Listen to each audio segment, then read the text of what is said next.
Can't say that.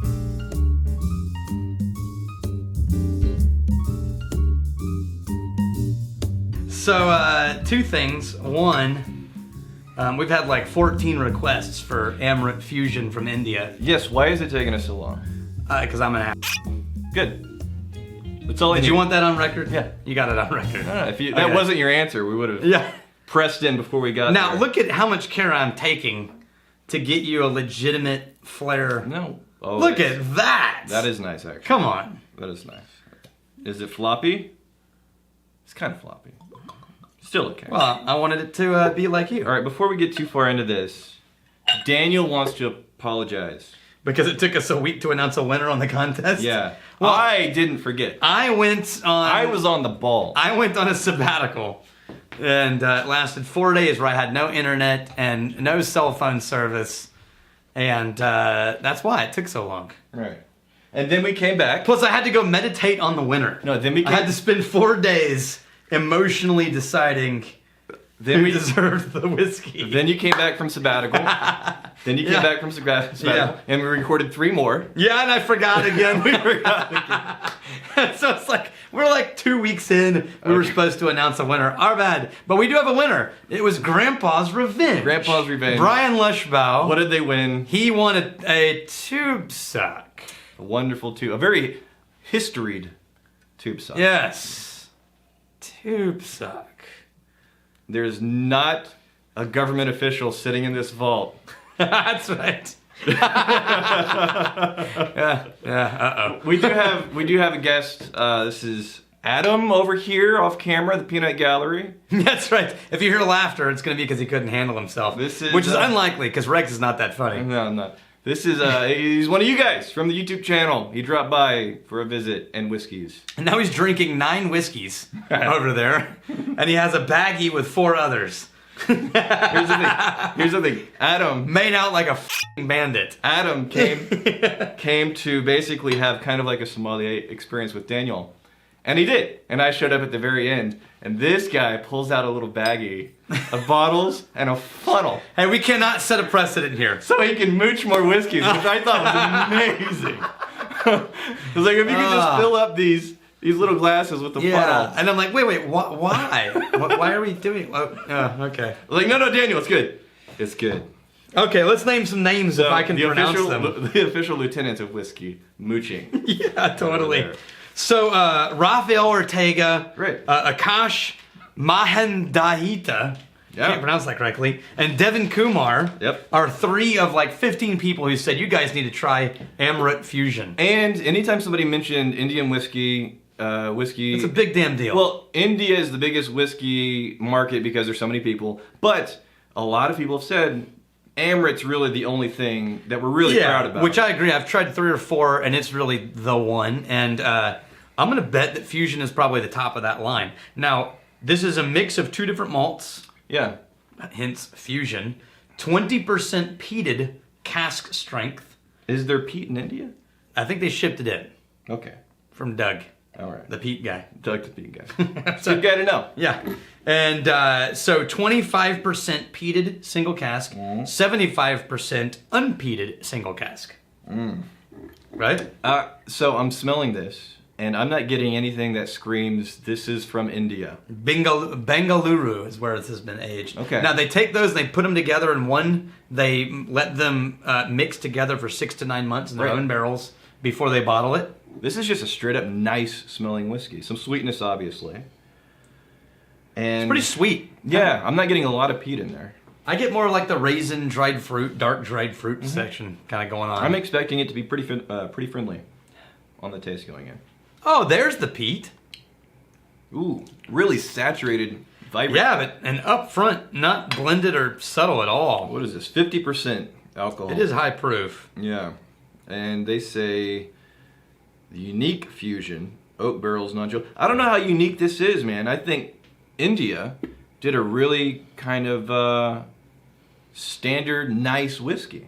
But you know, I could be persuaded this was from Scotland. Yeah. So if they were trying to make something that really mirrored a Scottish whiskey, they did damn fine. Of the 4 reviews I read about this, they all mentioned some kind of Indian food. Oh. All of them. Like what it pairs well like tandoori chicken with spices. Oh. How it's like you get 3 bites in and you're like, that's not that hot. But then 8 bites in, you're like, son of a bitch!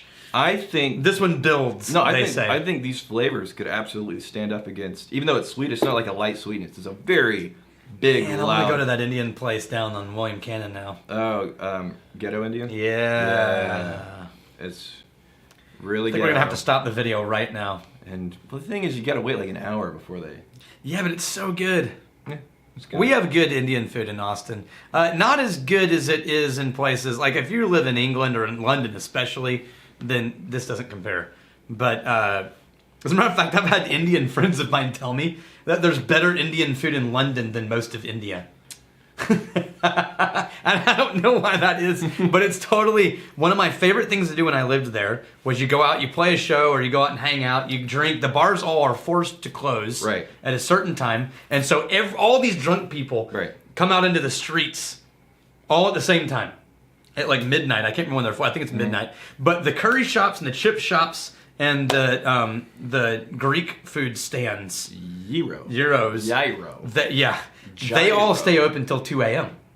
So you get kicked out of the bar at midnight, half pissed, and then you head to a curry joint and eat the most amazing Indian food you've ever had. So in the opinion at 1 a.m. In the opinion of drunk people, they have the best Indian food.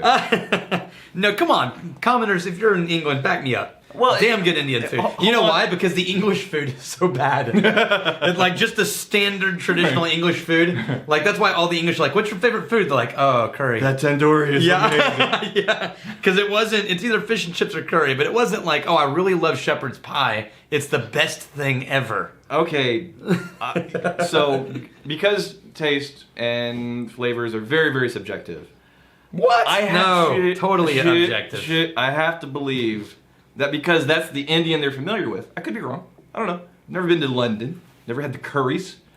Never been to Paris. Because that's the Indian food they're familiar with, they're going to think it's the way it's supposed to be. It's better than anything else. I have a lot of family from Oklahoma. I've seen London. And they swear that their Mexican food... I've seen France. ...is better than our Mexican food. Oh, no, sir. Right? No, that's ketchup. That's ketchup. You go to Oklahoma, you order salsa, you get ketchup. In a bowl. To them, it's like, oh, this is the way it's supposed to be. No, it's garbage. No, it's totally garbage. Ridiculous. One of my worst touring food experiences was when we went to Indiana, and the locals were like, "Oh, you guys are from California and Texas? We want to take you to Mexican food." No, hold on. And we're like, no. We're in Indiana. We're not going to Mexican food. And we did. It was the worst thing I've ever tasted. Good. So this isn't the story where you shit on my childhood memory. Of Casa Bonita. Oh, Casa Bonita sucks. You go to hell. No. You die on fire. You know nothing. Yeah. Here's what I think of Casa Bonita, Denver, Colorado. Chad gonna have to pixelate the shit out because I think someday I will tell the Casa Bonita story. It's horrible. Shut your filthy hole. Casa Bonita is so amazing. South Park did an episode. Yes, they did. Casa Bonita. It is on South, but because it is an institution, that doesn't make it good. It doesn't make it good. You don't deserve. Your childhood is meaningless. This whole sommelier thing where you recommend flavors, experiences, bullshit. This is Rampur Indian Single Malt. Is this the one they didn't recommend? No, it's just another one. There's floating in there. No, there's not. No. Just on the outside. No, there's floating. Oh, there really is. It's cork pieces. Oh, okay.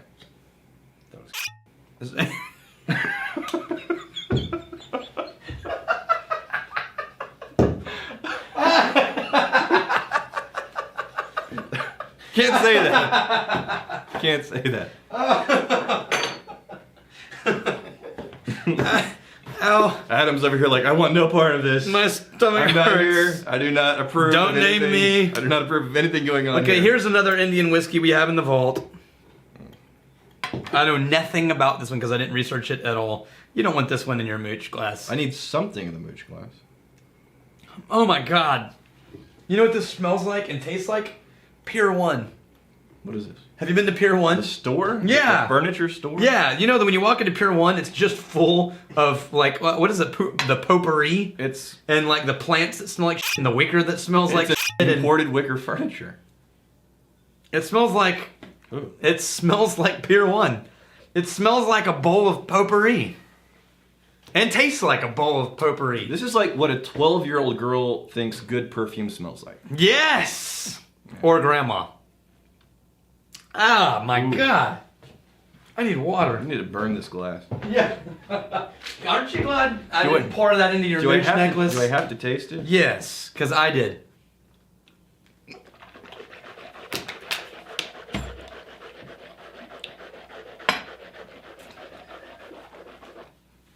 It really bothers me how much that tastes like Pier 1 imports. I know! It's a goddamn furniture store. I told you. I told you. You know those ones where they have the sticks with all the leaves coming off of it and they're always sticking out of like a wicker pot? Yeah. And it smells, makes the whole place smell. If you don't have Pier 1, then maybe like World Market or something. No, World Market smells nicer than that. This is not World the World Market smells whiskey. Nice. You're an import furniture snob. As one does. I'm gonna add a little water to the Amrut. To the Amrut. Well, here 50%. Here, yes, and these are really traditional whiskey flavors. But the fact that they're really thick and intense. Let's get rid of that. It's really thick and intense. I think this could stand up well to ice. Which, as I'm saying that, it's like, oh my God. Freaking India. It's hot, just like Texas. Of course they made this to stand up to ice. Yeah. And did you know when they do formal, so when I was watching My Hero's show, Anthony Bourdain, marry me. You got like a line of dudes that you want to have babies with. Yeah, it's true actually. So, no, when he went to his show to India, they poured him scotch and then they immediately just poured a pitcher full of water into the glass. It's like the standard way of serving whiskey in this place, and it was old English place. So they poured whiskey, and then they got a pitcher and just went and watered it down. And I'm like, wow, that's punched him depressing. In the damn mouth. Yeah, because that would be totally great as a guest at a fancy place in India. All right. I got nothing left, but with water, this is even better. Sure. No, it got slightly intended to be tamed with ice or water. Yes. And you get a very classic whiskey experience. If you drink it neat, it's intense, man. It's nice. It's nothing weird or surprising coming out of India. But definitely not boring. Yeah, not at all. All right, till tomorrow, may a crazy stay this side illegal. May you return to give me a different sign-off, because I'm over the old one. No. Somebody was giving me shit. Say, hey. Oh, we never read any comments, because Rex is lazy. Oh, hold on a second. Hey, I love the end quote, Rex. Stop being a grumpy old man, says Halston Rest. What? I am grumpy, and I want a new one. I'm bored. You give it to me. All right. Cheers. Cheers. Hey, thanks for hanging out with us in the Whiskey Vault. Don't forget to throw in a like, hit that subscribe button on the bottom right, and drop a question or comment down below.